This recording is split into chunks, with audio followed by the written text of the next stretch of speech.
Hi, I'm Ulrich and today I'll be presenting my chicken egg incubator. Okay, let's first talk about the chicken egg incubator. It consists of a turner and a brooder. The eggs will spend 29 days in the turner, turning every 2 hours, and the last 3 days in the brooder.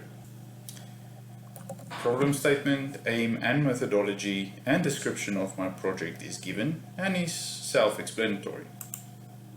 This is my block diagram indicating my inputs, outputs and my communication systems.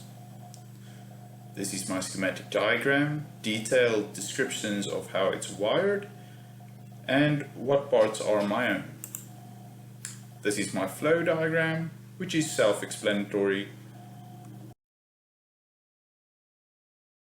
For the final construction, the brooder will be on the bottom and the turner will be on top.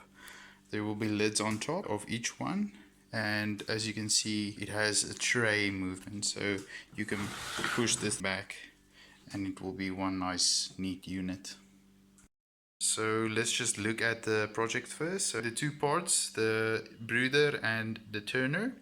It's the two LCDs, one for the brooder, one for the turner. You can go this side, it's the alarms and the LED indications. The Arduino Mega is there, the GSM, ESP, the real-time clock, the big servo, the relay module, the humidifier, and the relays. On this side is the power supplies, the two 5 volts and the 12 volt power supply. And when we go this side, it's the two servos. Inside we have fans, and this is the construction. Okay, now I'll be presenting my project. I'll turn it on and you will see custom messages that it's a chicken egg incubator, as well as my student number. Secondly, the turner will turn and calibrate when it's in the middle to one side and hit a limit switch. Then, after a few seconds, it will turn that way to turn the eggs and hit the limit switch on that side.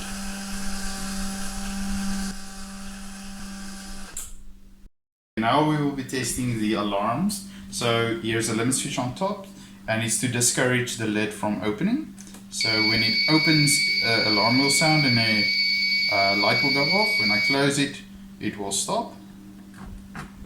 Let's do it for the turner as well. So when I remove it, an alarm will sound, and when I put it back, it will stop. So now let's test the GSM model. So here's a reservoir, and a limit switch will be placed, or a ball valve will be placed in the reservoir. So when it opens, a message will send that the incubator needs water at the brooder. And let me just close it. Let's test it for the turner as well, also a reservoir.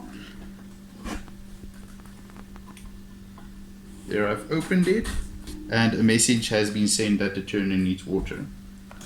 And I'm closing it now. Now we'll be testing the humidity and the temperature. So the temperature at the moment is at 27 degrees and the humidity is at 56% for the ambient. In the brooder, at the moment, the temperature is over temperature. We want it ideally at 22 degrees. So the cooling fan is now on and the vent is open. The vent is controlled by the servo motor. So now I'll be plugging out the DHT11, so the values will go to 0. So now the temperature is very low, so the cooling fan is totally off and the vents is shut down. The heating wire is on and the heating fan is on. The heating wire is indicated by an LED. The humidifier is on, as well as the humidifier's fan. I'll be plugging it back in. It goes back to normal temperatures and the fan is back on and the vent is back open. So now we'll be testing the turner. At the moment the temperature is at 27 degrees and 57% humidity. You can see that the fan is on and the vent is open. I'll be plugging it out. As you can see, it went to 0. Fan is off and the vent is closed. The heating wire is on because it's cold now, and the heating fan is on. The humidifier is on because the humidity is 0, and the fan is on to circulate. I'll be plugging it back in and it will go back to normal conditions. The fan opened again and the fan went on, and the rest of the stuff is off. And that is my project.